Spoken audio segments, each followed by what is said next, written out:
ease. I've basically tested this with a couple of people. It really works for them.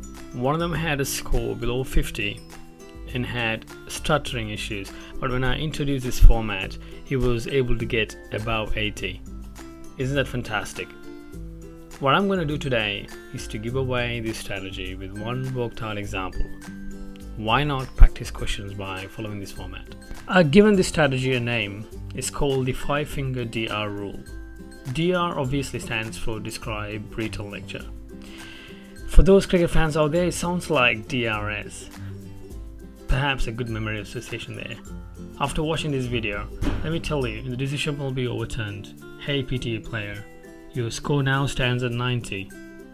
Wow, I'm just joking. Let me explain to you what this 5-finger rule is. I'm going to illustrate this with a picture. You see a picture of a hand. Each finger of the hand is a sentence. Each finger represents a type of sentence. Let me break it down for you. Thumb represents introduction, index finger is a background sentence, middle finger point number 1, ring finger point number 2, and the little finger is a conclusion. This is what going to make up your entire conversation. I mean your presentation. This is based on inference, meaning you are not just describing whatever you see on the computer screen. Rather, you've used your precious 25 seconds in putting into a correct order or format, thereby drawing a conclusion of what you see. This is the academic approach, and the test is called PTE academic. So try to keep it inferential. Since fingers come with different shapes and sizes, you can come up with sentences having different structures. You can have a sentence with an easy structure, complex or semi-complex depending on your convenience.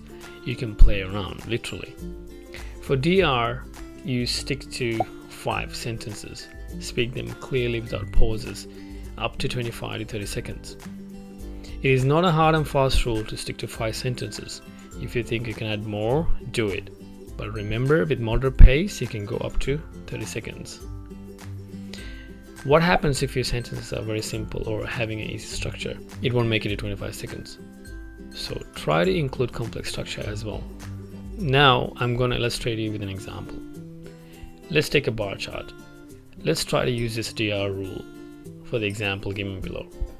I want to use different types of sentences. Alright, this is a bar chart.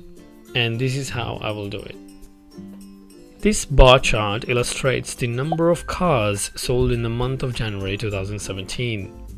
This bar chart shows 6 types of brands sold during the month, indicated by a range of colors. The highest number of units sold is for brand Honda, which amounted to 50 units, followed by BMW 40 units.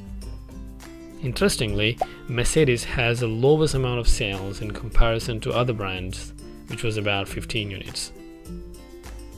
We may assume that Honda is the most popular brand. However, considering the sale of BMW and Mercedes, we can say more than 50% of the region are from the upper middle class. Apparently, this is one way of approaching using the DR rule. But you can use simple structure as well, or add more sentences. You don't have to have a long conclusion like the way I did. To digress a little bit, I've already covered an example of personal introduction in one of my previous episodes, stressing you to think in terms of sentences, not time.